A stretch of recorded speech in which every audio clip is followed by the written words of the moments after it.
We have a lot of people who are part of the league, and I will say that, like it says there, we do a lot of education like this. We do advocacy when we've done all the research, and so we're nonpartisan, but we are political when the issue says that it's time to be political.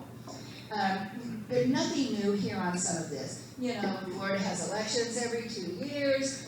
For the most part, lawmakers have about 8 years before they're term limited, that kind of thing.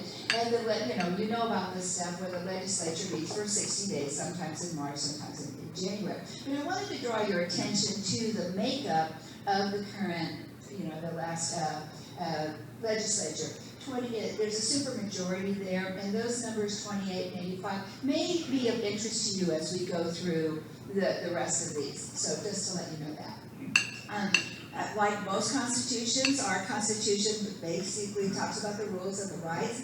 I love the fact that in order to change the Constitution here in Florida, you have to have a supermajority of 60%. Not 50% plus one voter, but 60%. So when a change comes to the Constitution, it does represent quite a number of people. In addition to that, and this is something I didn't understand. The United States Constitution, we have the original wording, and then we have all those amendments at the end. But in Florida, what happens is when something gets passed, it is embedded, and everything gets changed or deleted or whatever into the actual Constitution. So it's not like there's a list of all the amendments at the end. And I did not know that until this year. So there's that. Several ways to put something on the ballot to change the Constitution. One of them, and this applies to 4 of the amendments this year, one of them is for the legislature. If you see something on there, it means that 60% or 3/5 in the House plus 60% or 3/5 in the Senate, they voted to put that item onto the ballot. Okay, so the 4 of them that applies to 4 of them.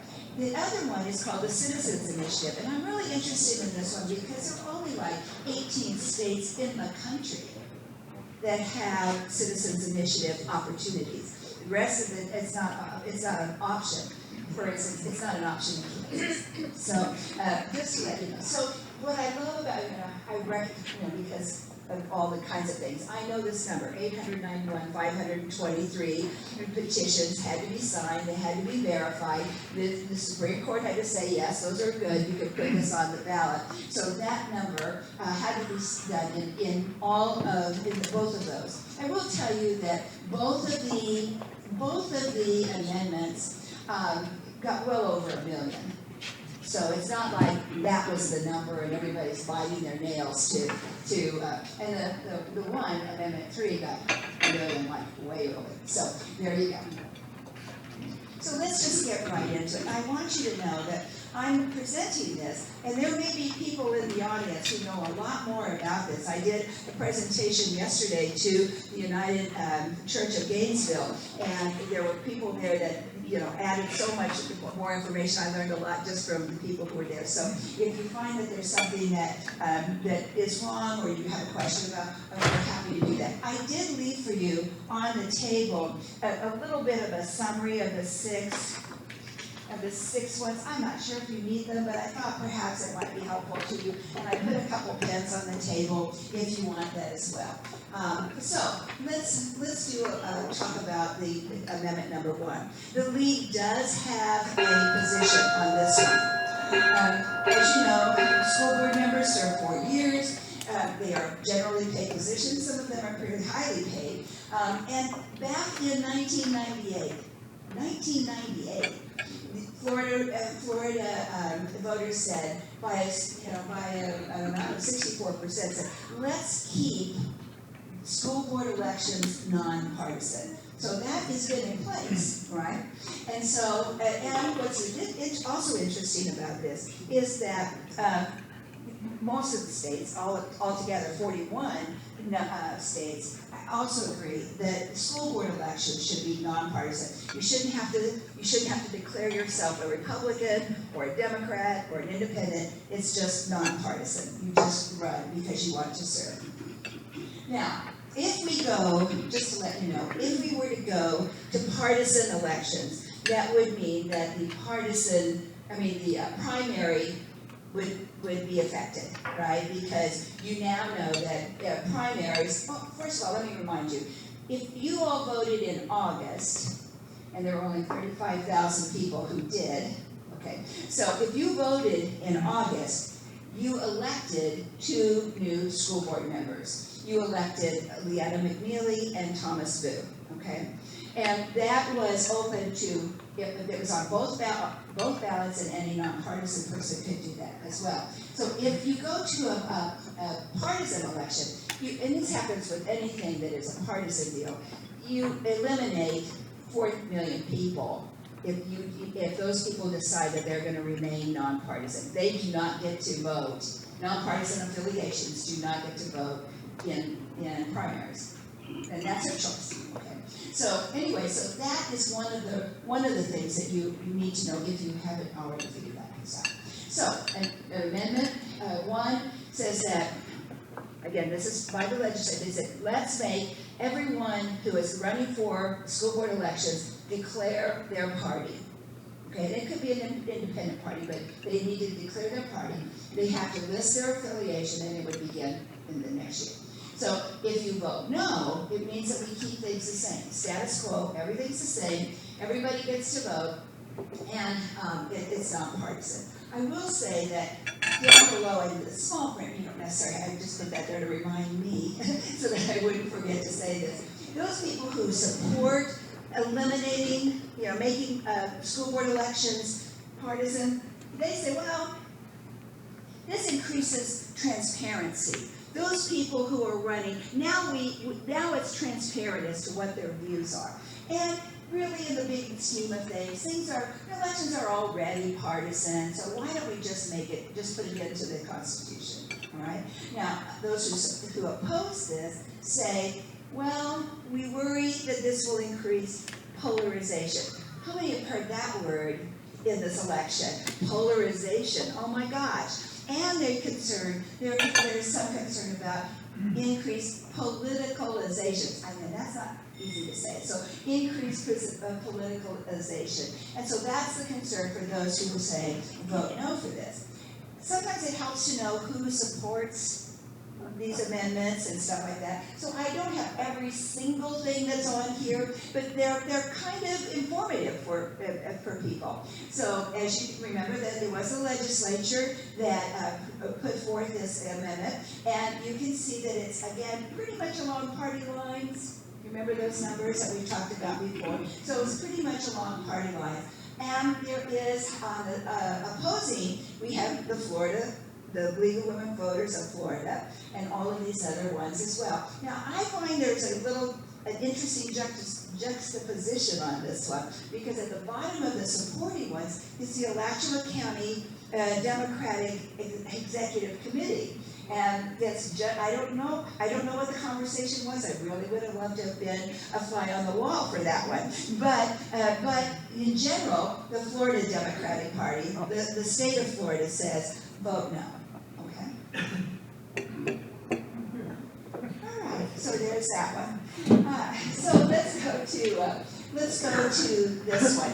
I can't tell you how much I learned by just getting this information. Thank goodness for the league for doing all of this. So reading that, it says it preserves forever fishing and hunting, including traditional methods, as a public right and preferred means of responsibly managing and controlling fish and wildlife. Okay, there's a lot more to it. They're a little longer than what you see on there, but it does say that. It does, the Fish and Wildlife Conservation, they still keep their powers, but it does supersede non-lethal means of managing wildlife, and 23 states have similar laws, okay? However, what we have also learned is that 11 of those states don't have that idea of preferred means of managing. So there's a little bit of that going on there. So that preferred means seems to be an issue with those people who have learned about this stuff. So, those who support this, and those who support this say that you have a constitutional right to fish and hunt. It should be the preferred means. It should really be that over any other non-lethal means of managing wildlife. Those who say no say, let's just keep it the way it is. And that second bullet is the most important one. And it means that it's already in statute. It's already in our laws. So what's the reason for now doing something, for changing it like that? And so those who support this amendment say, well, this eliminates the need for any future bans that might come about. We want to make sure. Yes. Did that happen because of the bear hunt thing? I do not know the reason. Well, I have heard people talk about the bear hunt thing, and I've also heard about, I guess back, and I wasn't here back then, but there was something about the redfish and how commercial fishing was. They were coming in and they were using, and they were gathering up a lot of redfish for profit, and as a result, there's bans on when redfish. I think there's an official name for that.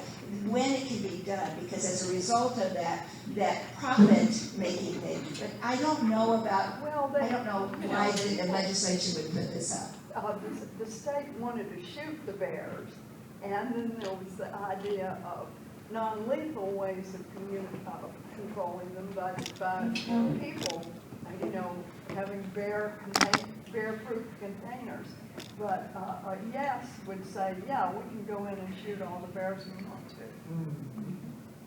There it is. So I'm here to just present some of the things that I'm not in a position where I can just tell you, yeah, you're right. Yes. Okay, so as I come from a family that hunts and fishes, controlling animal wildlife with hunting and fishing is not logical. I mean, you have to put a whole lot more people out there hunting and fishing to control some things. And you don't want to control some of it. I mean, like you were mentioning about the redfish, but they could, the commission would be just about useless. They would be able to issue you a fishing and hunting license, and that's about it. Because they would have no say as to when you could go and fish for bass, how many you could catch, etc. There's an extreme possibility that this would be overfished and overhunted. And then you would have no animals whatsoever. And having seen that happen in Ocala National Forest where they overhunted the deer and just about eliminated the population, that's about what will happen. And those who support this will remind you that hunting and fishing is a very big industry in Florida, as you might expect. I think it's something like, let me see if I've got my notes right, it's something like 120,000 jobs and at $14 billion in income. So it's a big industry. But that's with everything that we have in statute right now. So just to let you know that. And if you overfish and overhunt it, that industry is going to disappear in a few years. I will tell you, yesterday there was a gentleman from the Sierra Club, a man named David Hastings, who's not bound by the nonpartisan part of that, and he spoke vigorously about this amendment. So there's that. And let me double check. Again, it's already in statute. The thing about this is there are things like there's spearheading and gill fishing, and there's some things that can control the population of animals, but they tend to be kind of inhumane. And there are so many other ways, scientific methods that can control manage fishing and wildlife, and that is what this group says. There are ways to control hunting and fishing that doesn't just say, well, everybody's got free reign. There is some concern also, and I'm not really one to speak to this, but there is some concern about does this right to hunt and fish maybe perhaps impact private property rights? That you could just go and hunt and fish on somebody's property. That's another little, and again, all things are like that. We all think about, well, could this happen? And we want people to be thinking about that, but that's one of the concerns for those who so don't. But again, here we have people who are opposed, who support this. Look at that ratio there. A good number of our legislature voted for this to go onto the ballot. I'm not positive, I don't have anything that says that, but there are 16 organizations that I know of, and I'm sure there are others, that say, yes, let's let fishing and hunting be the preferred means of managing wildlife and fish, okay? On the other side, those who oppose it are, again, the Humane Society. I am not positive that I know all of those. I'm not familiar with all of those. Just because I'm a woman, I'm interested in the Florida National Organization for Women, but I don't know much about that piece. But those are the ones that say that. I will tell you that the League does not have a position on this. And you say, well, why? Well, those of you who are League members know that there's this whole thing called consensus. You have to do all this research. You have to get everybody to agree without really voting. And if you can't come to consensus, there is no position. So I'm grateful for the back and forth that comes when we talk about the League of Women Voters, because we're not monolithic, right? And so there are people who if you can't come to consensus, we just don't come up with a position. There you go. So now, there's this one. Any questions about the other one? Okay, so let's do this one. Legalizing marijuana for personal use.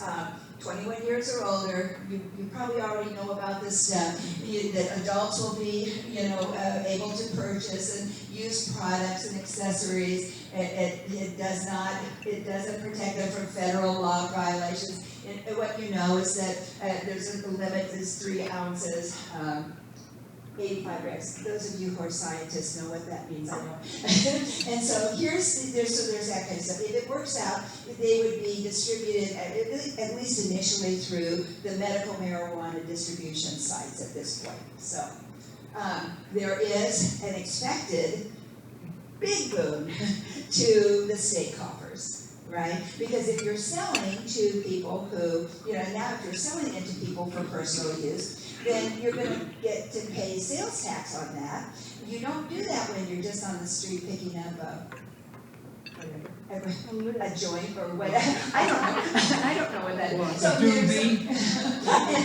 and so you don't pay sales tax on those kinds of sales. But if it is legal, there is an expectation of $195.6 to $431.3 million in sales tax. Now, as you know, there's nothing in that, you may not know this, but there's nothing in that amendment that says, well, we're going to spend it on this. But most sales tax money goes to social services, education, transportation. So just assuming that that's still the general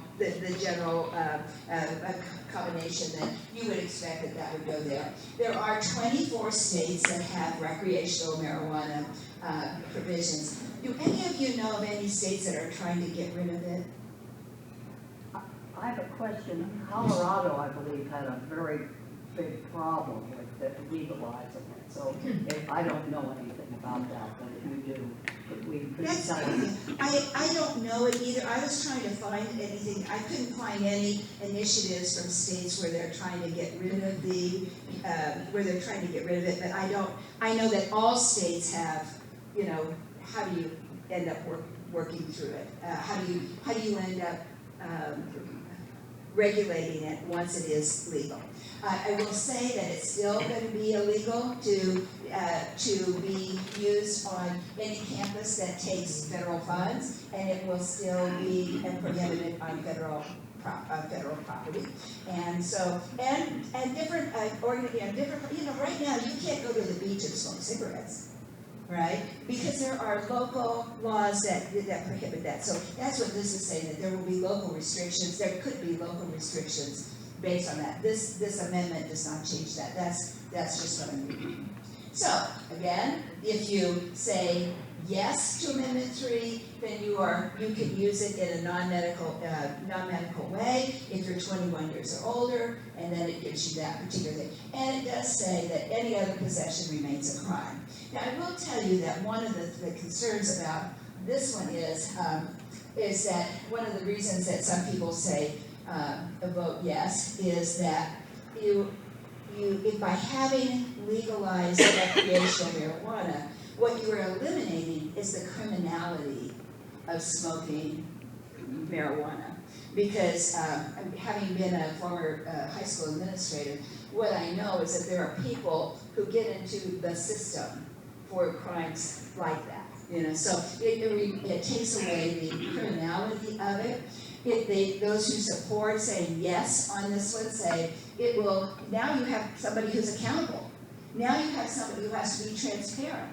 Now you have somebody who can regulate the quality of the product, right? They're also saying that they cannot find, according to the research, that there's any evidence that if it happens, that underage kids will start using it more.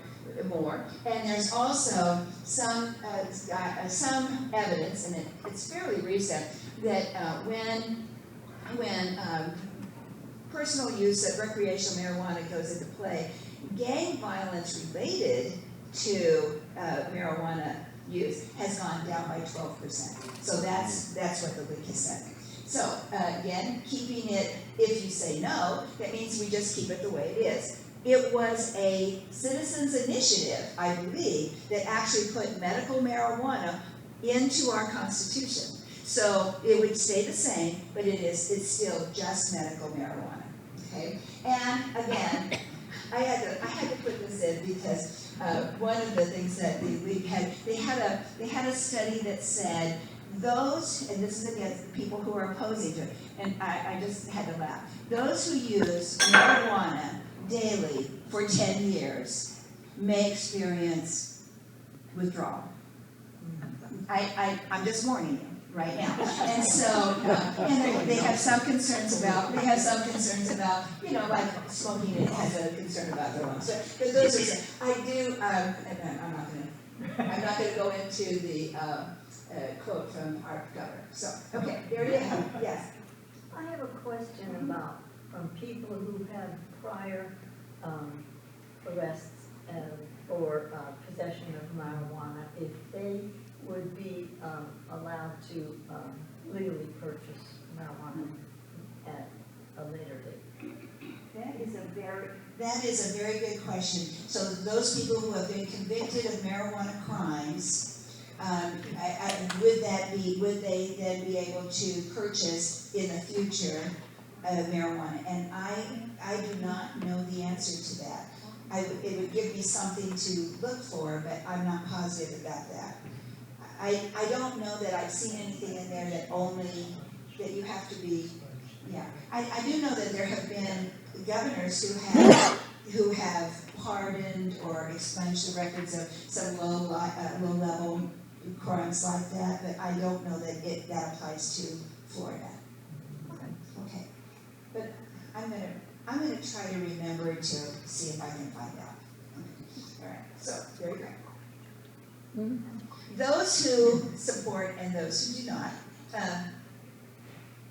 the supporting organizations. I don't know if you have been to a recent festival in Gainesville, but there's always this table from True Leaf, and True Leaf was one of the major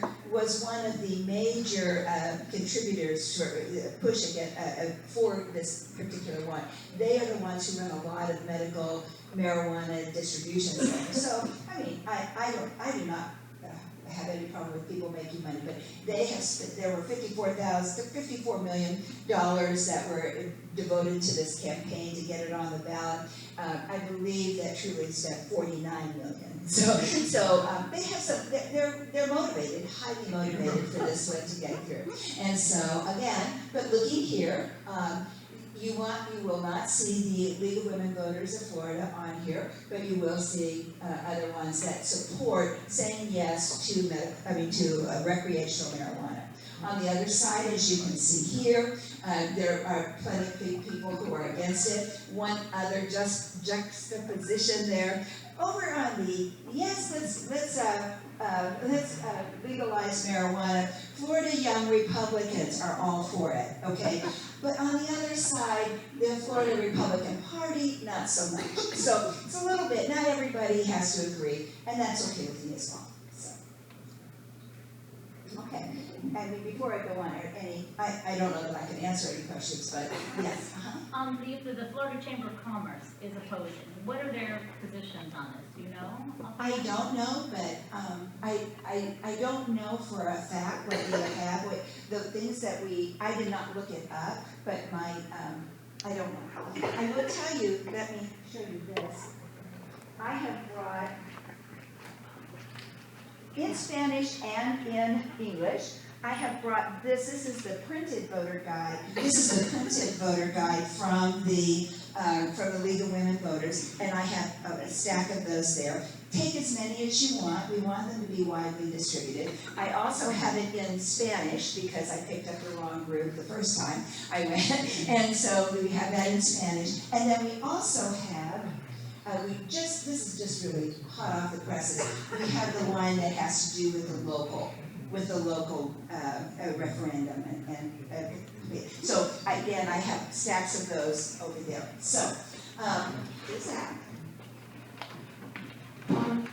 abortion access? You all know that this issue has put Florida once again in the national spotlight because it's one of several states where, as a result of recent Supreme Court things, that it's now we have an amendment proposal on the ballot. What it does is it basically goes back to Roe v. Wade, where guarantees for abortion access until fetal viability, generally between 23 and 24 weeks. That's basically what that's saying. It will allow abortions to protect the health of the mother, and it does maintain the notification requirement if a minor seeks an abortion. Kind of a little bit of a timeline here. Many of you would be familiar with that. I will say that back in 1989, Florida said a woman has a right to privacy. All right, and so back in 1989, so I think about how progressive Florida has been in some ways. So I think that's very interesting. So then comes June 2022. And the Supreme Court overturned Roe v. Wade, said let's go take it back to the states. So the next month, the Florida legislature said, all right, we are going to ban abortion after 15 weeks. Okay, and the minute that happened, then of course litigation started, right? Everybody went to court, and it wasn't until 2024, quite a bit later, that the Supreme Court said, yeah, the 15-week abortion is okay, and that triggered the automatic 6-week ban that the legislature had already started and had already done. So the Supreme Court says, yes, those bans are legal, but it also said, yes, you can put abortion on the ballot. So, two things going on there. And so in May of this year, the 6-week abortion ban is in place. So, a yes vote to this says that you are establishing a constitutional right to abortion before fetal viability, and it does maintain requirements of notification for parents. And then a no vote says, no, we're going to leave it the way it is. The 6-week ban remains in place. Those of you who support the amendment say that personal medical decisions should be free of government interference, and those who, there are just so many different reasons why an abortion may be considered necessary, and those are some of them right there. So, in addition to that, those who say, no, the 6-week ban is appropriate, some are concerned about the fact that there's no real definition of what a healthcare provider is, although we are pretty sure that every license that is a medical license pretty well states what you can and cannot do. I do not know of any dentist that does open heart surgery because it's not in his license or her license. That's the idea there. It may lead to, and these are all legitimate concerns. It may lead to an unregulated abortion industry, and they are concerned, the people who oppose this are concerned about, the very, very, very late abortion possibility. I will tell you that a recent study said that in all of 2021 and half of 2022, there were 0% late-term abortions after 24 weeks. So, just to give you that information. Okay. So, here you are. This one, the League of Women Voters does have a position on. So, those, the League of Women Voters of Florida, and obviously the local league, and all of these people on the left-hand side here are in favor of voting yes on 4. All right? And those who oppose are these people. So once again, there is this little juxtaposition going on here. The Catholics for Choice have said that they endorse yes on 4. And there is some recent study that says that 69% of Catholics, whether they're practicing or not, are in favor of it. And then, but if you look over here on the right-hand side, the Florida Conference of Catholic Bishops says vote no. Questions? Yes. I just want to say, and I respect people's religious views, but if we're talking pro-life, there's more than just human life. There are trees, there are frogs, there are fish, there's all life. So if we're going to talk pro-life, let's make it even a bigger topic. Thank you. Thank you for that. I mean, that is one of the things about being in a democracy, a real democracy, where you have so many things to get into your head, and how far you want to take that. There's nothing wrong with that thought process. And I'm not in a position to say my own. I just feel that we need to discuss the larger topic. I will tell you that I've been to several programs where there are, pretty, I want to say rabid conversations on both sides. And I love hearing all of the sides, because that's how you make informed. You decide what you're hearing, you decide, and then you make your own personal choice.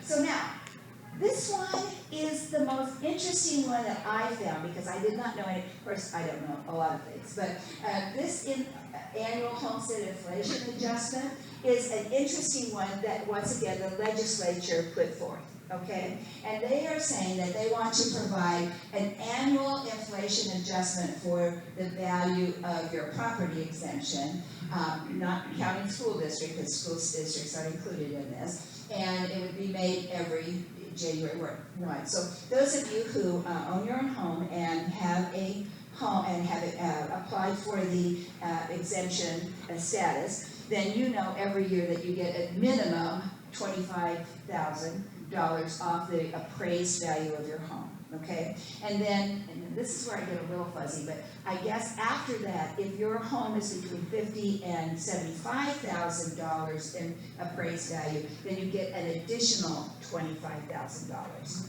So let's say I have a $100,000 home, I applied for my homestead exemption, my appraised value goes down to $75,000. Since it's between that range of $50,000 and $75,000, I believe I get another $25,000. So my personal property tax is going to be on $50,000, not $100,000. Okay. Now that $25,000 applies to anybody who, if you have a $500,000 home and you apply for that, you get $25,000 off, right? So there's that. And I will tell you that, let's kind of make sure we understand, the state gets a lot of money from sales tax, and they may get more, right? The local governments get a lot of their money through property tax. So, not all of it, but a good number of that. So that's what we're talking about here. I did find out that the current Save Our Homes Act of 1995, now think about how long ago was 1995, says that there is a limit of 3% to go up on that. So here we go. I got through that first one.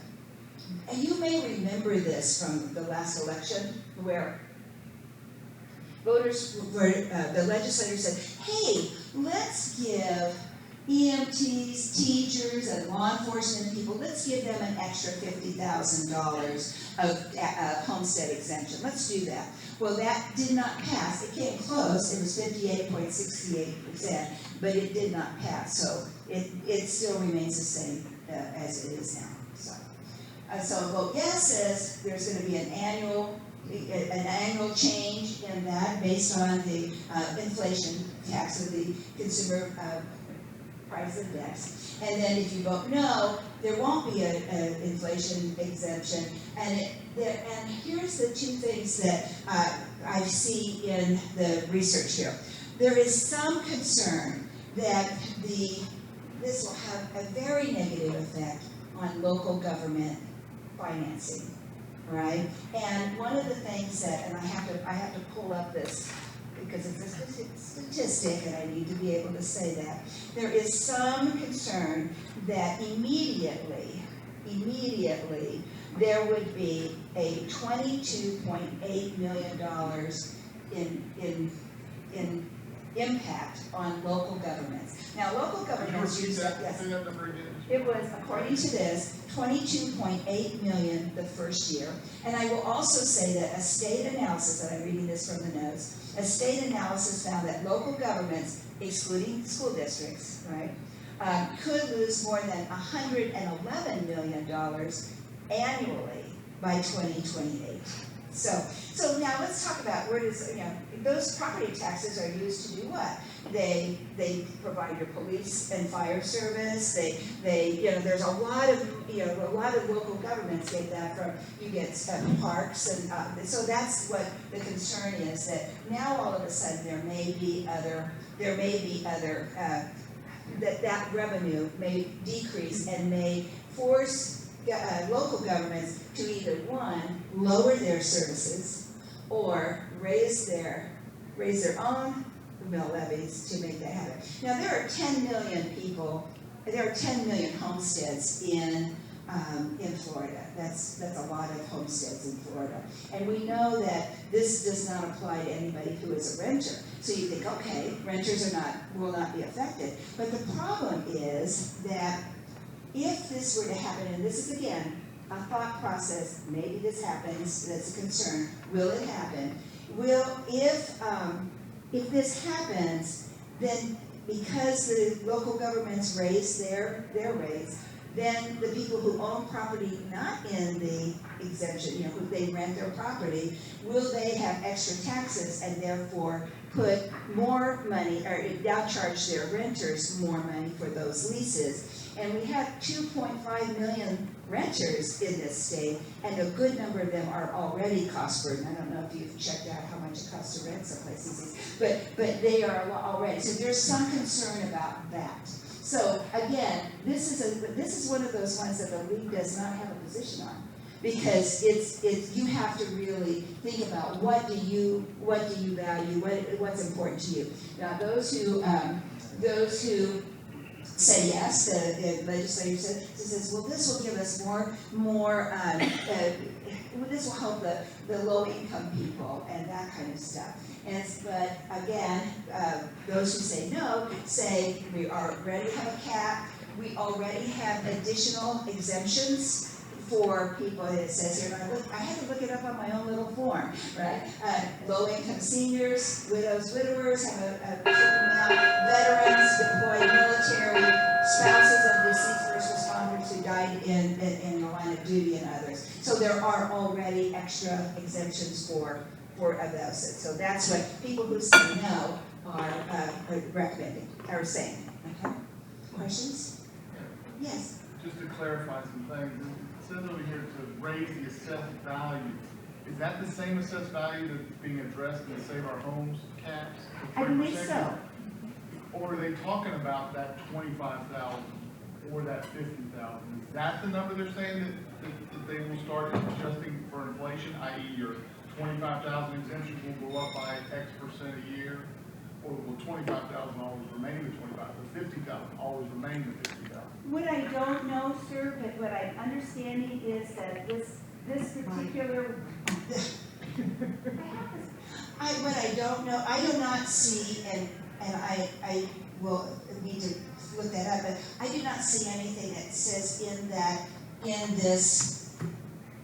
in here, anything about the Save Our Homes Act. There's nothing in here, so it's not possible for me to say that assessed value is based on, it just says it's going to be, and let me just say real quickly, it says, proposing an amendment to the state constitution to require an annual adjustment for inflation to the value of current or future homestead exemptions that apply solely to levies other than the school district. So they are addressing the 50,000. That's what that wording said, is they're addressing that 50,000. Is that correct? Is that the way y'all see it? Yes, Okay. it changes that number, that 50,000 or 25,000 Right, goes it's not up. your assessed value that our home's worth 300,000 or whatever it's worth. Yes. They're addressing the 50,000. Right, that's what I'm saying. So the 3%, the cap on the 3% is your homestead exemption. It caps the value of your house going up. Like when it ran up prior to 2008, I was watching ours, and it went up very, very slowly, 3%, but our house values all shot way up, but it stayed 3%. What was interesting is the home prices started coming down. Our homestead exemptions, everybody noticed, kept going up because it was catching up, and then eventually it started falling in like 2012, 2013, 4 or 5 years later.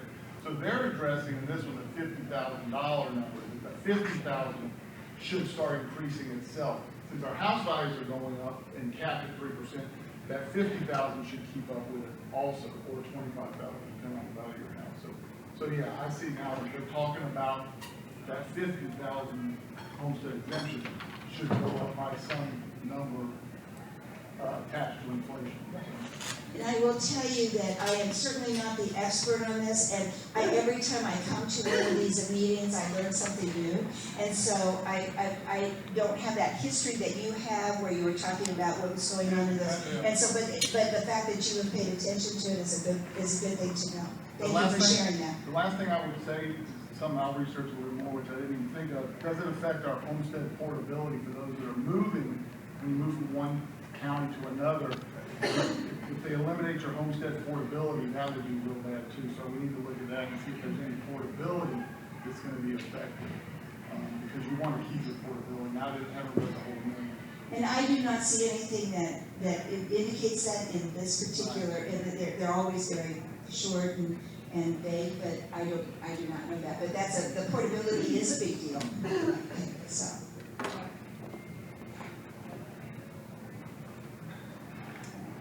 And then finally, so quickly, so sorry. Again, pretty much a party line vote. The League of Women Voters does not have an opinion on this, but these are the people who support, who oppose and support Amendment 5. And then finally, Amendment 6 does have, the Florida League does have a position on this one. This one is one of those things where there are only 4 statewide offices, the governor, the attorney general, the chief financial officer, the commissioner of agriculture. They have the opportunity to apply for, they have the opportunity to apply for public funding. And so these are all of the little rules that not the little rules, but these are the rules that they have to agree to. I will say that back in 1998, again, the Florida voters by 64% said, we want to help people who want to run for a statewide office. We want to help them with campaign right now. They have to do some matching, they have to do their own fundraising, they can't be unopposed. obviously. So that kind of thing. So so it was put into play in 1998. In 2010, they tried to remove it. It didn't pass. It passed. You had to have the 60% majority, and it only got 52%. Now, last year, just for a point of reference, last year there was $45 million, because there's a formula for this. There were $45 million budgeted for it, but only $13 million of it was given out. So that kind of gives you the idea there. Those who say, vote yes on this, say, no, let's just eliminate all campaign finances, okay? And those who say no, well, maybe we need to allow people with limited funds to be able to run a campaign statewide.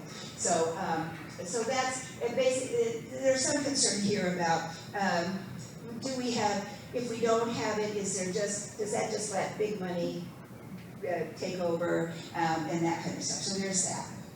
So supporting, once again, kind of party lines there on whether or not they want to eliminate public financing, the League of Women Voters, plus Common Cause, and all of these other places say vote no on that. Okay, so you're not going to do this because last year you just did all of this. I'm just going to show you one more quick thing.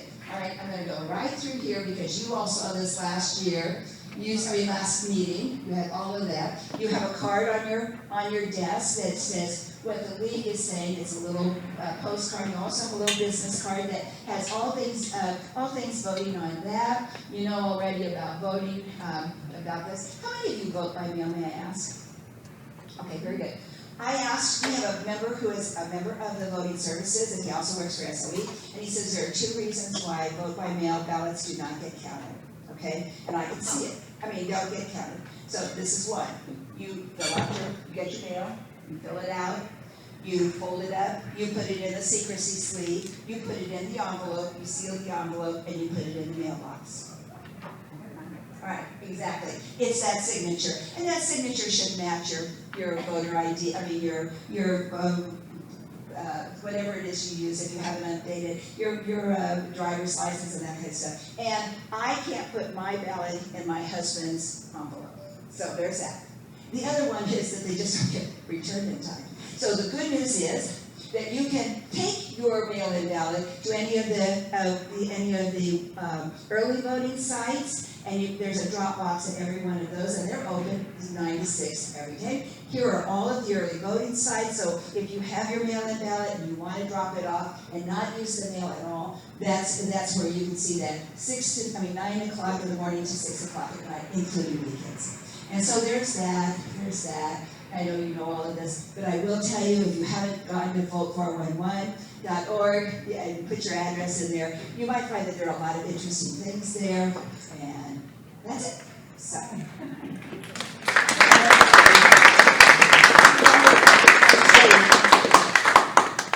Thank you very much for that and generating. I have a simple rule. If the legislature proposes it, I vote against it.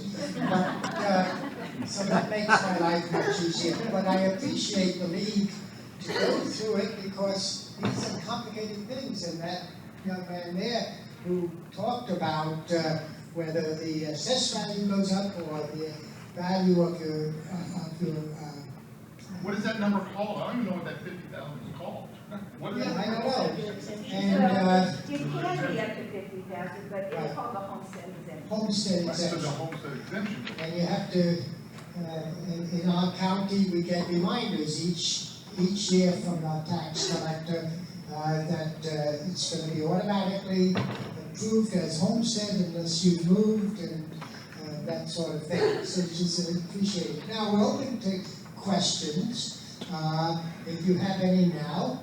And in this case, I'd rather, I will bring the mic over so you can ask a question through the mic. So, yes. Just a point of information. Just a point of information for my use. Does anybody here remember when the 60% approval rate on constitutional amendments was passed? And who did it? Yeah. The question is, when was it moved from 50% to 60%? It came after a vote on SALs, and if you remember, which would, to give room for sows to give birth to little piglets. And someone ridiculed that. All the states in the Union that have the ability to modify their constitution have a 50%, except for Colorado, which has a 55% limit. We're the only one with 60%. And that came out of the legislature. And At least in 2010, 2010. at least it was in place by 2010. Yeah, so I don't know what year, but it was early this century, I think. And ask Siri, she knows everything. Okay. Any further questions? Yes, ma'am. I was recently given a profound education by a woman who was an administrator in the Florida State education system, and was shocked when she showed me the organizational chart for the governor of the state of Florida and the education system. There are no checks and balances, essentially. If you didn't know this, am I saying something that everybody knows? No. Oh, there are no checks and balances, and you can go online to look at this organizational chart. The governor of the state of Florida could do pretty much whatever they want to the education system in the state of Florida. And A lot more. Even if the Constitution says we have to have public education, that's the top of the list on the Florida Constitution. But our governor seems to be able to do that. I'm not taking sides. I wanted to just tell you thank you very much for coming. We have a mug waiting for you somewhere, and we're going to give you a mug with the First Amendment on it, and so you'll have one more thing to drink your coffee out of. I'm a former journalism teacher, and so I have those words of the First Amendment on a pin, so thank you so much. That means so You much. can drink out of it. Yeah. Okay, yes, ma'am. Just to answer the question, it was 2006 when the amendment to the Constitution passed, but it passed by 57.78% for the record. That's interesting. 2006 is when we raised it from 50% to 60%. And it only passed at Passed in 57. the legislation, 57%. There's something about democracy there. So anyway, I want to thank you all for coming. Next month we'll meet on the 18th of November, and our speaker will be Leah Galeon, and she is the Executive Director of Peak Literacy, which is a local program that provides one-to-one tutoring to help kids achieve grade-level reading skills so that they have the tools they need to succeed. It could be a really interesting talk. So I declare this adjourned, our forum, and see you next month.